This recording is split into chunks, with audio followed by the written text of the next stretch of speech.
Meredith Watson. I'm super excited to be here to talk to you guys today for a little bit. I'm not sure who's going to be able to join at this odd hour because I wasn't sure exactly what time I'd come on. With homeschooling my daughter and my crazy schedule, you never know. But I am Dr. Meredith Watson. I am a soul psychoneuroimmunologist, which means I help people understand the root cause of their pain. And I'm super excited to talk to you guys about that. If you want to tell me where you are and how you're doing and drop that in the comments, I'd love to interact. I have like several notes because I will go off on a tangent if I don't. So I'll keep checking the um, comments also. So like I said, I help people kind of truly understand their pain. I have done a lot of different types of coaching. I've done business coaching, sales coaching. I've been a teacher, a social worker, mediator, which is like kind of an attorney and arbitrator, medical auditing. I've done the gamut of things, but the most important and the most mission accomplishing and the most interesting career I've ever had is what I'm doing now, and I've done one-to-one and coaching, and that's part of kind of what I do also. But if you're wondering kind of like what kind of pain, it's basically any kind of physical pain, emotional pain, addiction, grief, depression, those types of pain. A lot of people think that they're from X, Y, and Z, but typically they are often basically, I believe that all pain is caused by unresolved trauma and unresolved emotions. Sorry, my little girl is everywhere, so I always have to see where she is. Um, and I have a 7-year-old daughter who I homeschool that I absolutely adore, and I have an angel son. And I'll kind of intertwine my business and my personal as I go through. But any type of emotional or physical pain that's stopping you from achieving your dreams, the pain that's holding you back from the life that you really, really want to live. For me, I got into this work, and I'm wearing my sigil. Thank you, Jenny. The reason I got into this work is because I had 2 heart attacks in 16 months. No real background of why I would have it medically. I was active, young, healthy. There was no real reason for me to have had 2 heart attacks in 16 months, physically anyway. And it was really, I always had chronic pain. So I had the sore back, the headaches, the anxiety, the depression. I came from a unique background, so I had to overcome some limiting beliefs, some toxic stories, being fat, overweight, 4 eyes, fat, so Oreo, that I don't speak well, that no one wants what I have to offer, no one wants me. So there's a lot of undercover things that I had to overcome, and having never resolved any of that, having really never delving deep into that, I could easily, and I did easily, just let it kind of fester within my body, and then it manifested itself later as the pain and the depression and the addiction and the not believing that I was worthy of the things that I wanted. And it was kind of like being trapped in my own body, like as if all my dreams and goals and plans were irrelevant because in an unconscious way I'd been told all my life that nothing that I do or say or feel is relevant, like it's just not important. But I had to realize that it was not my fault that those things were said to me, but it was my decision and responsibility to overcome it and move forward and really assess it and resolve it and heal it. And most people don't realize that pain showing up is really, the pain is really revealing something deeper. You have not resolved an emotion or an addiction or something that occurred in your past. And a lot of people don't have the things that they want because they don't feel that they deserve it. They don't feel like it's theirs to have. But one of the things that I had to learn, and one of the things that I teach, is that everything you want is yours to have. You were not born to suffer. You were born to live a life fully and joyfully and gleefully. And anything that you want is kind of the intention and the indication that you are supposed to have it. Like those things that you want, they're not in you for any other reason than for them to become a reality. So you can determine your future. You can determine how you live the rest of your life in terms of finances, in terms of what you attract, of course, what you want, and what you're willing to do to get it within moral standards. And in Soul Journey Coaching, which is my practice, I teach clients that their pain has a root cause. And unlike Western medicine, which usually looks at just the surface, it doesn't look at the root cause. It doesn't get deep down and find out when did it happen, what was occurring in your life when it happened. How do you feel? Kind of get really nitty gritty. It's more, okay, you have a cold, here's some Sudafed. You have a cold, here's some Claritin. You have a backache, here's some pain medication of whatever sort. And if you're like me, you want to know the root cause of your pain, the consistent pain, the addiction. You want to heal it. You want to be relieved. You want, after all your efforts of Western medicine and doing all the things, it is abnormally hot in my room. My office. I'm not sure why, but anyway, I'm sorry. It just distracts me. But you want to know why that backache and that addiction and that depression is there, and you want to resolve it naturally. Or some people do. Some people just want to mask the pain and make it go away. It just depends on your level of desire and what you want. And like I said, having overcome 2 heart attacks in 16 months, well under 40, chronic pain, I was in the same boat. I am a recovering addict. It was a very difficult time in my life and a very difficult thing to admit that I was addicted to something and literally could not give it up. But once I realized what I was really masking and, that I could overcome anything if I set my mind to it, because that's the kind of person that I am, I started to delve deep and I started to become cognizant of what I was addicted to and how it affected my life. And I had to figure out why, rewiring my brain. And it all came back down to me wanting to be loved, wanting to be saved, wanting to please other people so that I could be loved and could be saved. And the high I got from the addiction, oh my God, it was the most amazing thing. I'm not going to lie. Anyone who pretends that it's not the greatest thing on earth is not. Why would you be addicted to something bad? That doesn't make you feel good, I guess, is a better way of putting it. But I love food. I love rum and Coke. So that's probably the only other high, other than being with my mom and my daughter, that is similar to the same high. But a lot of my recovery came from acceptance. And a lot of people's recovery of pain, the root cause, comes from acceptance of themselves, of what the root cause is, of what the trauma is, of what the underlying cause is. And, when there's trauma in your life, it forms a breeding ground in your body from any, and it comes up in pain in any form. And most people, the first thing, for many reasons, they want to say is what I went through wasn't that bad. I'm over my shitty environment. Trauma doesn't have to be some catastrophic lights and sirens, I was on the 6 o'clock news type of event. It could be small. It could be a harsh insult. It could be a cold mocking laugh. It could be being excluded from your social group that you really liked. It could be a pattern and it could be repeated. And the serious interactions can hurt. And in the moment, you may not really feel anything other than embarrassment, or you just want to escape the situation. But not dealing with it and getting to the underlying root cause can pile up, and that pain hooks you in, and it just starts festering more and more and more. And it may be something you haven't even thought about in years and years and years. I remember going through a hypnotherapy session and realizing that one of the things that was kind of feeding my fear or feeding my limiting belief that I'm not enough is I was sitting in the bathtub. It must have been like 3 or 4. And I heard argument about my well-being and my worth in one form or another being spoken of on the other side of the door. And I didn't even remember that until I went over to the hypnotherapy session. And it wasn't, and I'm very hard to hypnotize, so it wasn't a full, it was just kind of me kind of just digging deep and just going into my subconscious mind. But it's hard to push those thoughts out of your mind completely until you really address them, until you really think about what they really mean. And once the pain is there, it really wants to be relieved. It wants to be resolved. And I look into ways, and especially for myself and my clients, I look into natural ways so that you're not on all these pills and popping pills and these invasive procedures and walking around as a zombie. Um, I was not always into the spiritual side of myself. I was very staunch religious for a long time. I was a pastor for 10 years. I was in church every time the door opened. So for me to even embrace this side of my life was very difficult and very unnerving. And it came at a time when my entire life was being underpinned. At the time around I was having the 16 months of complete, they're doing work outside my window, so that's also distracting.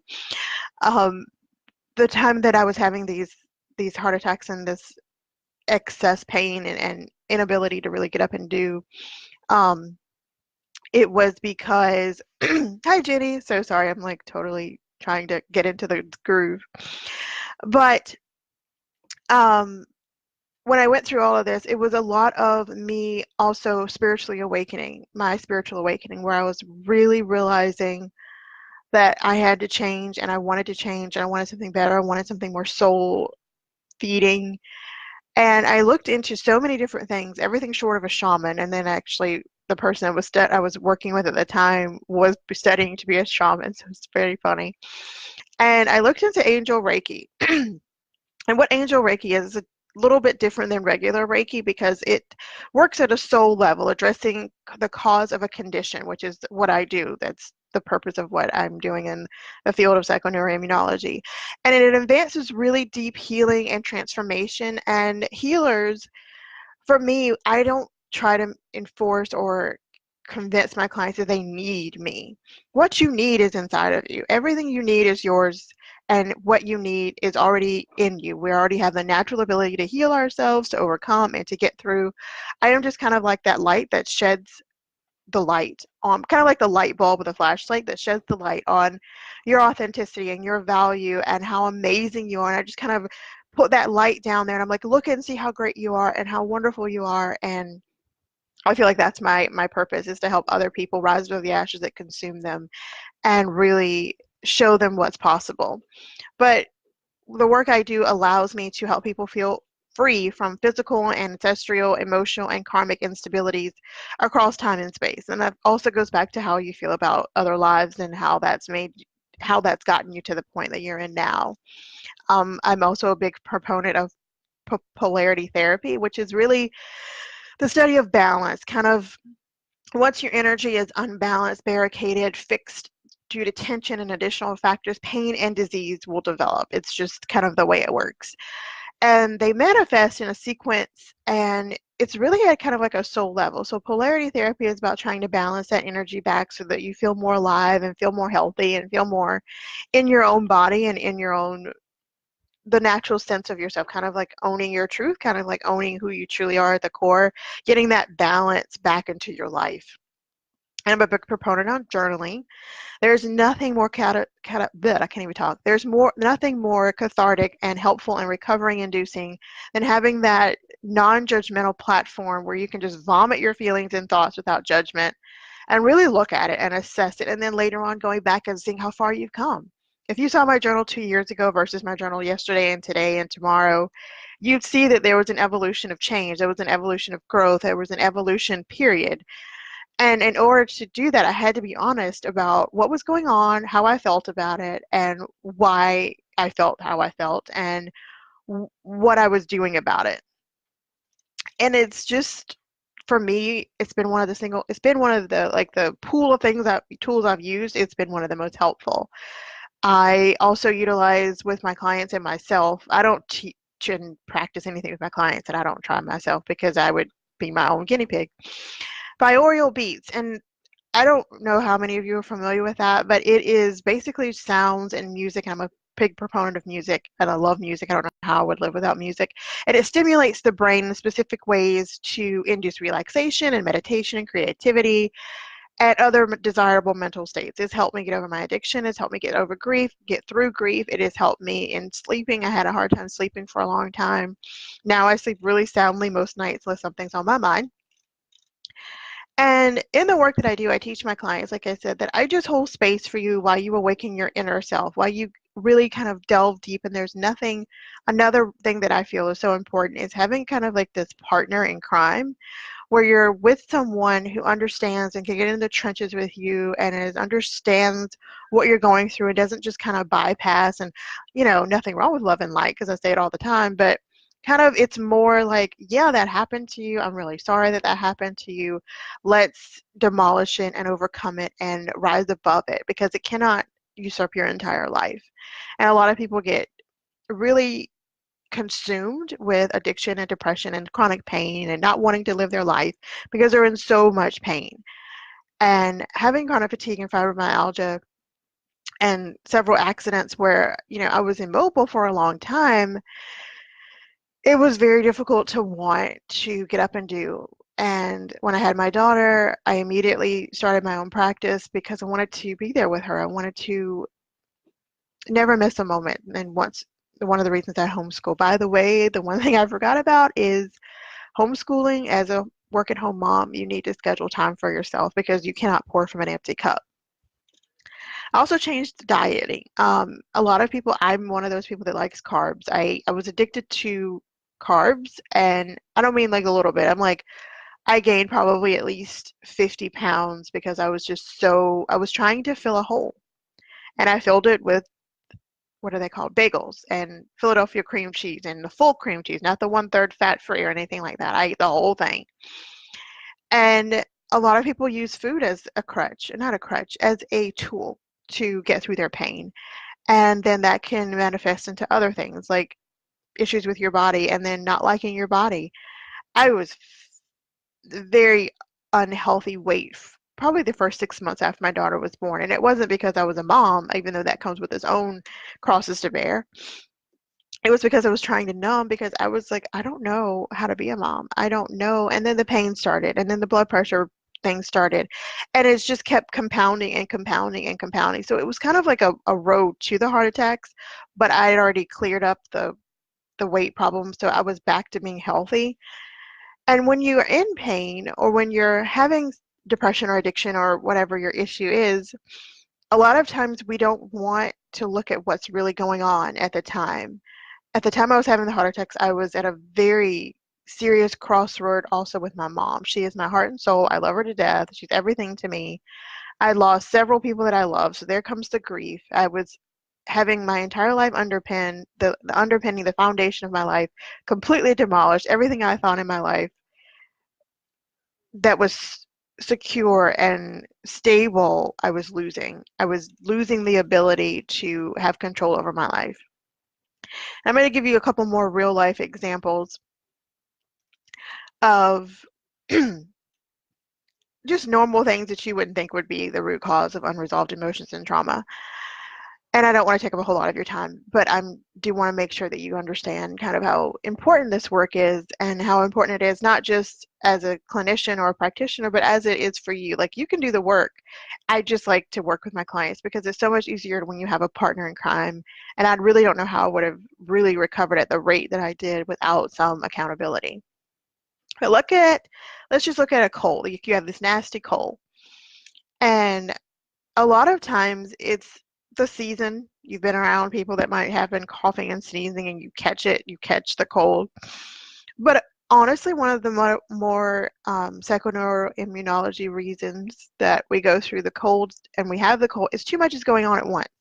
Have you ever felt like you're just run down? You've been dealing with the kids, taking them to soccer practice. You have a newborn. Your husband has invited his friends over for work and told you 10 minutes beforehand. Your in-laws are coming. Your sister just broke up with her boyfriend and she needs your, guidance, even though you told her not to date him in the first place. And on top of that, like, you got your period when you had on white pants in the middle of the wall.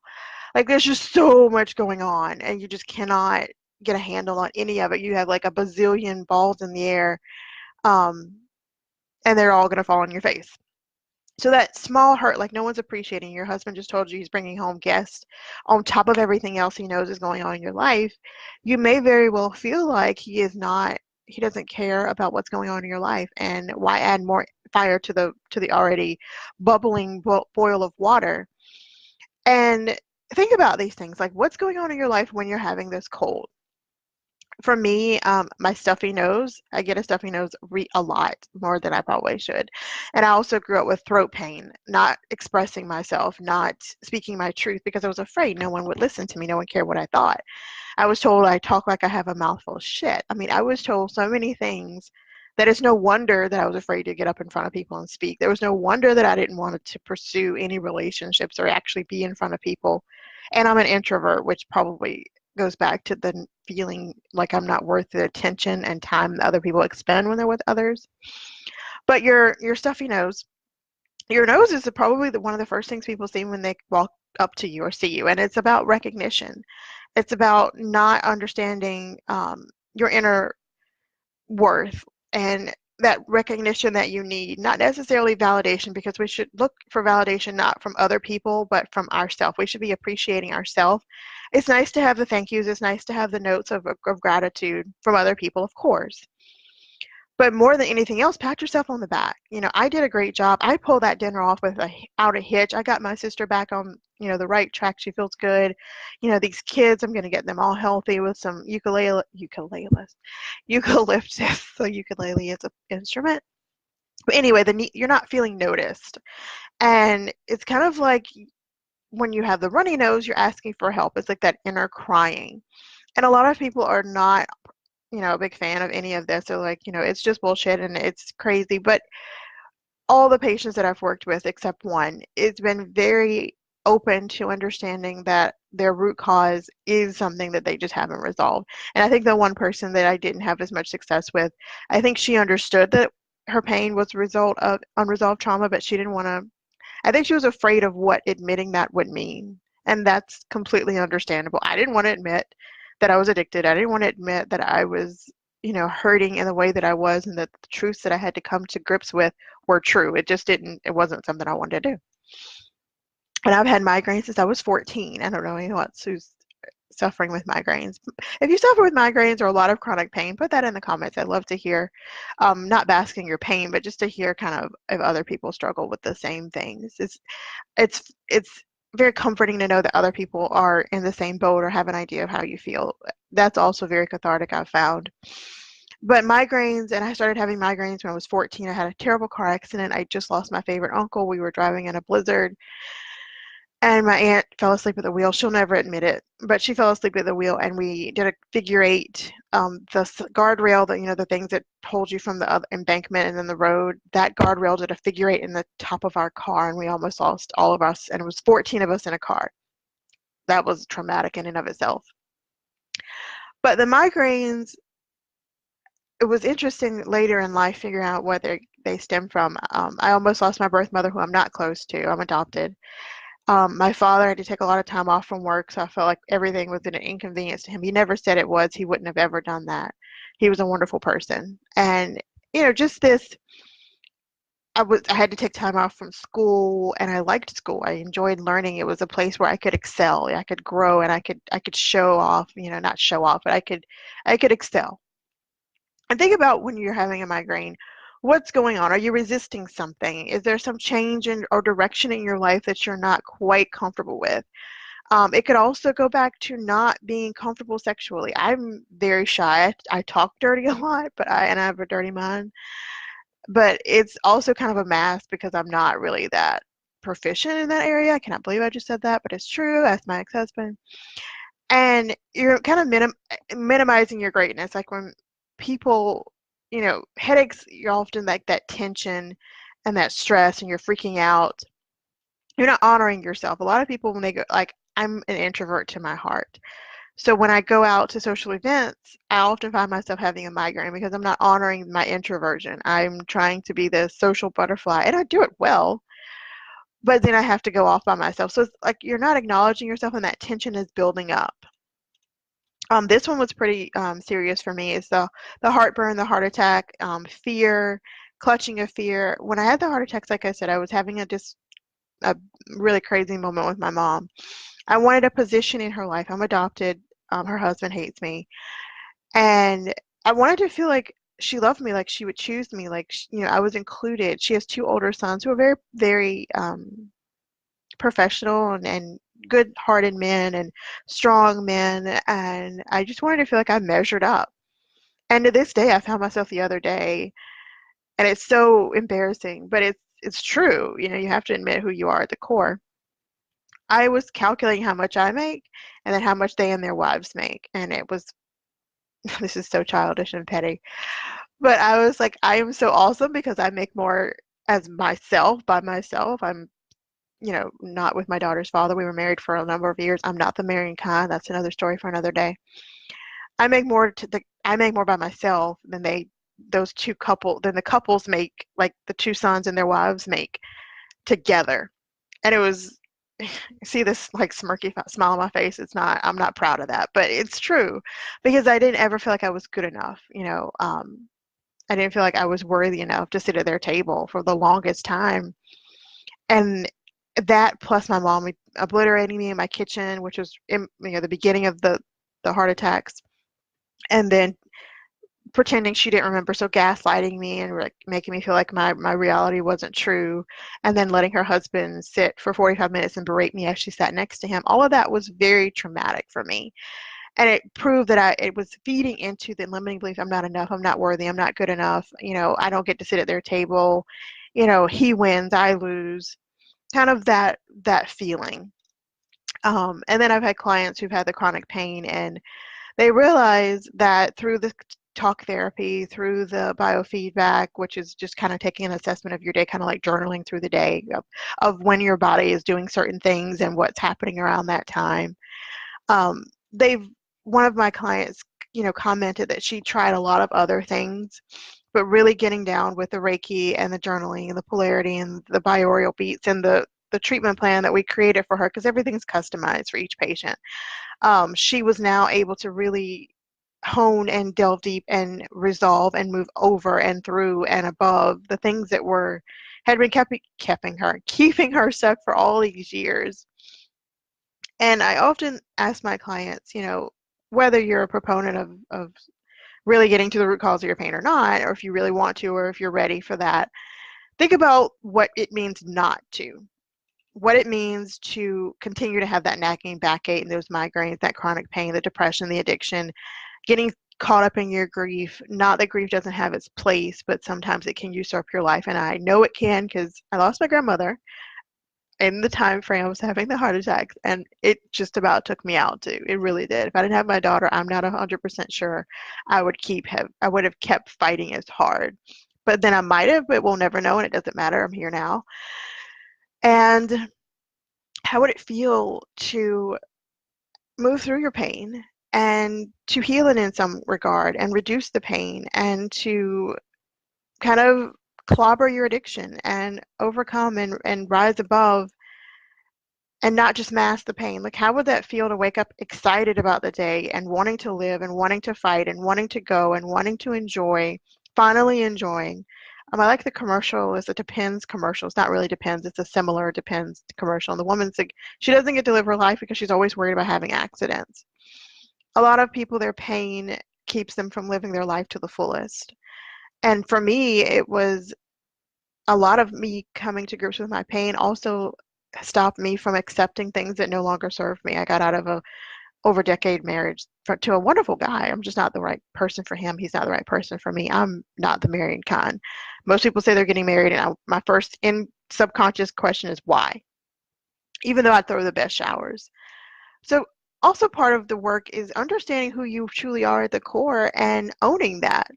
I had one patient say that she didn't even know what her favorite food was because she just always went along with everybody else and what they were eating, and realized that she was actually not, her body wasn't digesting one type of food that she ate all the time because it was the popular food, and she felt so much better what she excluded that from her diet. So it's even that, just being more honest with who and what you like, and knowing that it's okay to choose you first. Choosing you first often gives you the space and the energy to do for others, and a lot of us at the core just enjoy doing for other people. And I love that I get to help people rise above the ashes that try to consume them. I am a big fan of, I still have a podcast, I just don't do it as much as I used to. And it was all about, the phoenix, because you rise above and you grow and you evolve. And all those things are super duper important. And I haven't been talking as long as I thought. I just looked at the timer. So I created DIY bundles and one-on-one support. Like I told you, I'm a recovering addict who was stifled by others for almost 4 decades. He lived in this box, created by other people, and I almost suffocated. And being a single mom, kind of being that Phoenix rising single mom who dares to blaze her own trail and finally has the courage to, with a second grader in tow, not allowing my addiction to really take over my life and being stronger than whatever has tried to consume me. And the first thing I always tell people, even if you don't choose to go through the work and you don't choose to do anything else, give yourself credit for surviving 100% of the things that tried to kill you, demolish you, destroy you, consume you. You were able to get through that. And whatever bumps and knocks you took along the way created the space for you to be the incredible person that you are, whether you own that yet or not. you're still an incredible person. You're still an incredible being. If your heart is still beating, your eyes are open, you can function at a normal rate generally, you still have a mission to accomplish. And we all have a why, a bigger why we do this, and what keeps us going. For me, even though my mom and I had that problem, working through forgiveness was huge for me. And not having a forgiving heart and not forgiving and kind of holding on to that resentment and anger and pain also manifested itself into physical pain. And for me, when I didn't want to forgive, it was saying I didn't want to forgive because I thought saying, yes, I forgive you was saying, yes, what you did was right. I'm okay with what you did. And that's not true. What they did is it's really irrelevant whether it's right or wrong. It's about whether you're ready to move past the hurt and the pain and no longer let it consume you and no longer let it control you. And I did an exercise with some clients a couple of days ago, and I did a live about it. If you want to check my page or friend me, that'd be great. I'd love that. And it's a couple of different steps. It's really quick and easy, and I'll take you through it really quickly right now. And it is, first thing is, I forgive myself for. And the next step is not forgiving myself or not forgiving X or forgiving whatever has prevented me from. And now, the third step is now I accept and own forgiveness and am forgiving, and it is going to allow me to. So for me, one of the things that I did is I forgive myself for allowing my mom or giving my mom all my power, because that's essentially what happened. I gave her all my power, I put her in a position on a pedestal, and she fell off and took me with her. So I forgive myself for giving my mom all my power, not forgiving her and honing all that and not forgiving her and holding on to all that. And even, while I was, you know, festering about whether or not to forgive her and move past it and through it and over it and above it, it was keeping me from loving. It was keeping me from accepting love, even self-love. I couldn't love myself because I didn't think if she doesn't love me, how can I love myself or how can anybody else love me? I was not standing in my own power. I was not owning my truth. I was not being honest with the creativity that I had inside of me bursting to get out. And I did not allow myself to remind myself and to know at a core level that I was born worthy. And then from here on out, I forgive her. I know what she did was wrong. She shouldn't have done it. There was a better way. I acknowledge that. But I also acknowledge my part in it. And it was giving her that much power to destroy me at that level. Because no one can destroy you without your permission. And I used to hate when people say that. I get so fucking mad when people would say that. But it's true. Someone can say something to you and it doesn't faze you. It's like water off a duck's back. And then other people can say something to you and it's like a knife penetrating your very soul.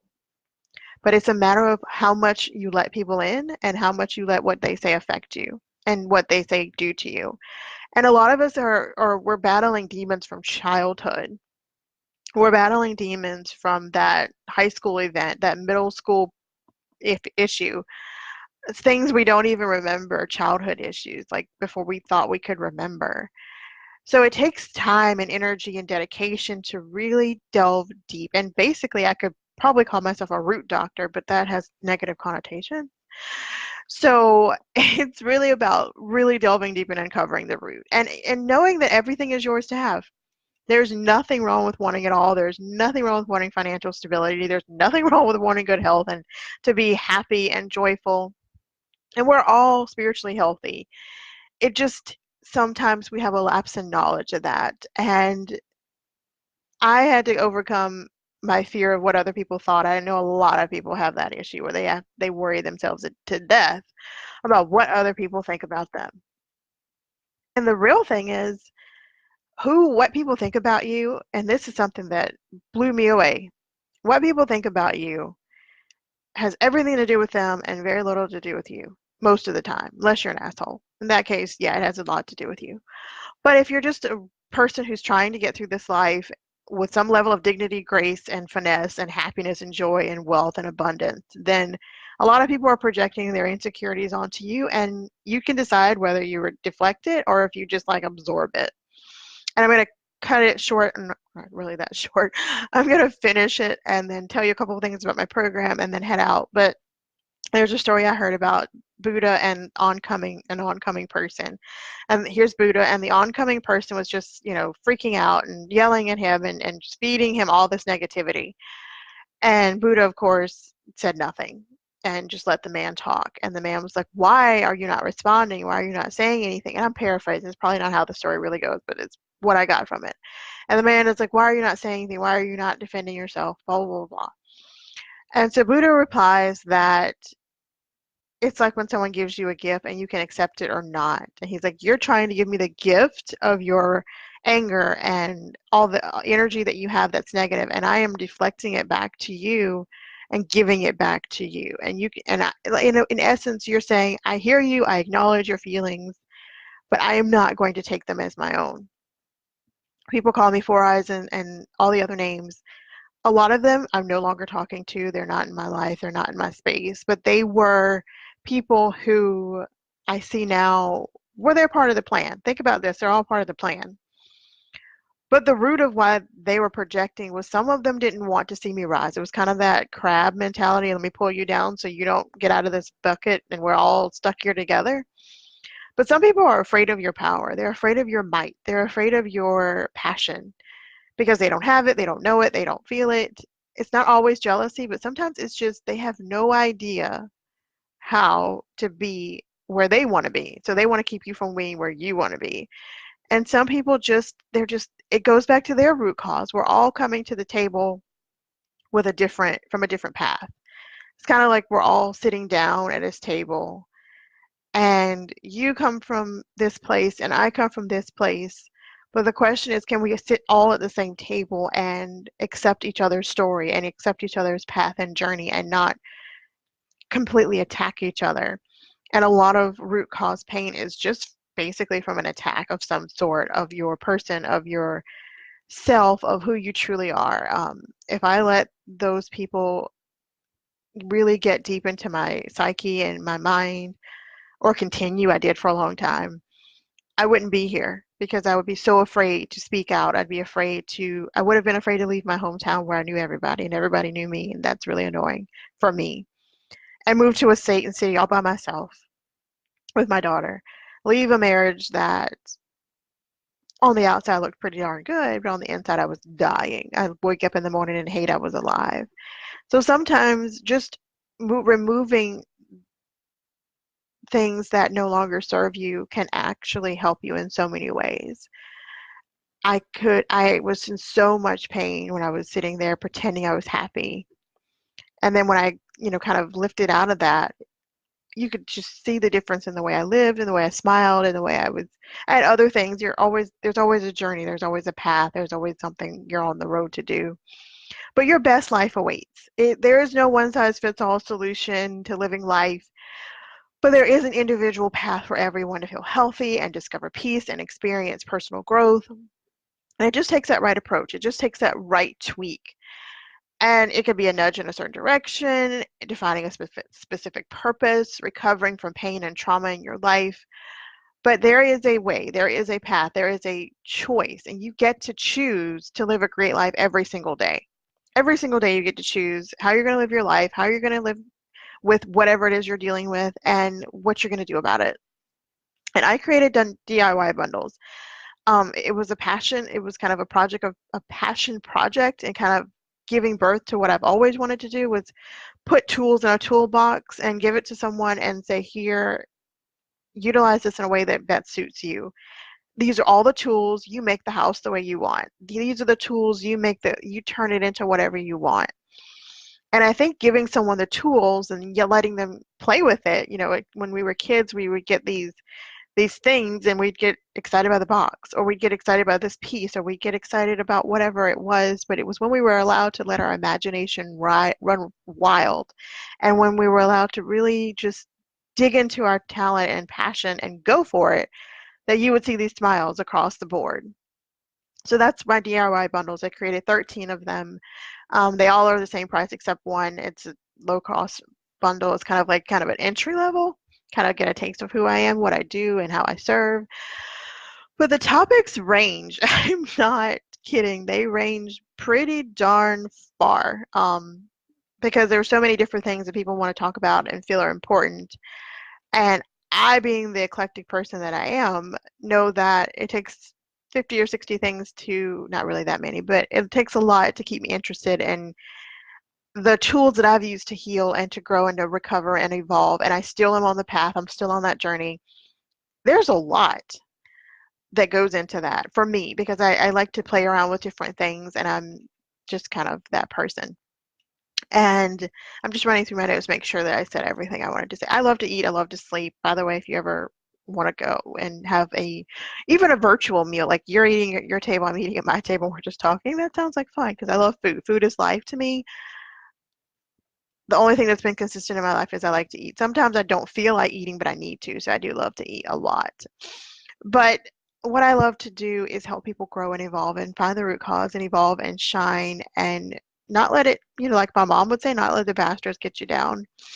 And the topics of my DIY bundles, and I hope you could follow all this. I do, even with notes, as you can see, I will go from one thing to the next, just how I roll. Everybody's different. We have to accept each other for who we truly are. But the 13 bundles before I head out, an abundance bundle about really being abundant and not just in money and wealth but in your life, just enjoying the roses, enjoying the things that make you happy, whether it's going to a pottery barn or Mad Pattern, which is in my hometown. It's like a place where you can go and you can draw and make pottery. It's really very therapeutic. I have a bundle about meditation and growing into meditation, and everybody meditates differently. You don't have to sit on a pillow. I love to meditate while I'm doing other things just to kind of get myself in the zone of thinking. And the longer I'm meditating, the deeper I go and the more I get accomplished in that way. I have one about emotions because healing emotions and resolving trauma is the root of what I do. And I really believe that once you do that, you can really kind of fly into the abyss and just do anything that you want because you've taken the kind of the stinger out of I think anybody that's been stung by a bee, they say don't take the stinger out, but just kind of scraping that away so you can get to the root. I have an Embrace Your Soul, which is about holistic health. My favorite and the one that gets most people by first is the Sex and Spirituality because I think that sensuality is so broad and vast, and loving yourself and being able to open yourself to that intimacy with someone else and spirit and getting to know whatever you call on that is a higher power, whatever gives you strength and whatever you hold on to in the dark, cold of the night or the day has been a part of how I've grown and evolved, and really knowing that it doesn't matter if you're one religion or the other, or it has nothing to do with religion, that you are more of a servant of the nature and how things just naturally evolve and how we're all connected. And I truly believe that a lot of the pain that we see in the world is a lack of feeling we're all connected and that oneness of mind and heart, knowing that what you do affects me and the ripple effect. I think that's a lot of why we're seeing some of the problems that we're seeing, but that's my personal opinion. Another one of my favorites is Unmask, about unmasking yourself, getting to know yourself, loving yourself. And the love you have for yourself, nothing supersedes that. There's nothing more important and more satisfying than loving yourself at the core and knowing that the love other people give to you is extra because you love yourself from a core level. And that is so amazing and something it took me almost 4 decades to really kind of narrow in on. Like I said, I come from a business coaching background, so of course I talk about business creation and creating a passion business and earning from your passion. The actual first bundle that I created is The Rich Bitch Woke Up, and it's different. The bitch is not BITCH, it's BICH, which is, if I remember correctly, bewitching, um, intuitive, captivating, and hypnotic, which are qualities that I take on for myself because I had to start really owning my truth and my power and how great I am, not boasting in any way, just knowing that I'm worthy. And I was born worthy. I'm a child of an infinite source. Of course, I get to have everything I want and it's mine to have. And the rich is about being rich in just not just money. That's great too, but just rich in understanding that I'm happy and I'm joyful and what I want is mine to have, and I get to have a full life with travel and wealth, and I live in my dream house and I drive my dream car, which by the way is just a Ford Fusion. It's not a Mercedes. Nothing wrong if that's your dream car. I've just wanted a fusion since it came out. So I finally got one. And embracing soul embrace alleviating pain the natural way, which is all about holistic health and all about doing things that your body was naturally created to do to solve or resolve your pain and help you get through it. Personal development, the millionaire dream, which is the lower cost one. That's just kind of how I show you how to create a business and create wealth within the business, because it's so much easier to earn money from a passion than it is to earn it from a career you hate. Which brings me into another bundle, which is the continuity income program. And then the last one, which is the most recent one, is surrender and allow. And I'll go into that a little bit and then I'll head out. Surrender and allow is just what it says. I am a type A control freak who wants to have their hands on everything. But when I started to surrender and allow, not just in my business, but in my life, things started to flow. I started to attract the things I wanted and repel the things I didn't want. It's still a journey. I still do it every day. But it's knowing that once I take the aligned action and the aligned steps to do what I want and accomplish what I want, just the releasing of it to source to have my back sounds frou-frou, but I promise you it is enlightening and it's relaxing and it's comforting. It's like having someone in your corner at all times, like knowing someone or a group of angels or your posse, your A team is um, coming together in perfect harmony and aligning together to make your wishes and dreams and desires come into reality. What feels better than knowing you have an A team, whatever the A team is? If you watch the A team, by the way, drop a comment or drop a 1 or 2 in the box. Why 1 or 2? I don't know, just because I like different numbers. But I love the A team. Mr. T was my favorite. But they would just come out of nowhere with helping each other and getting each other out of binds and little things. And then also kind of owning your power like MacGyver. He could make a thoracotomy tray out of a straw and a pen. Like, he was so creative. He used what he had. And I think that when we realize we own and can really start to have, we already have the ability to overcome and do and be and really own that, we can create anything we want. And it isn't a dream. It isn't a dreamboat. It isn't some pie in the sky. We can create the life we want. The dreams that we drool on at night can become a reality if we're ready to do the work and really ready to take on the world with the gumption and the power that we always had. We just had to kind of start to believe it. So I'm going to leave you with knowing that you're worthy. You were born worthy. And if you would like any type of support, I have one-to-one support. I do have the bundles. But most of all, if you take anything from this live, I want you to know that you're worthy. You were born worthy. You're the child of an infinite source. Everything you want is yours to have. There's nothing wrong with wanting what you want, and that you can overcome anything. You can rise above anything, and it's just a matter of when you're ready and when you want to, and if you're up for the challenge. But I'm going to head out. Thank you so much for sticking with me, and thank you for watching the replay. Feel free to friend me or IM me or any of the above. I wish you love and light. I hope you have a great day, and thank you so much for watching. Bye.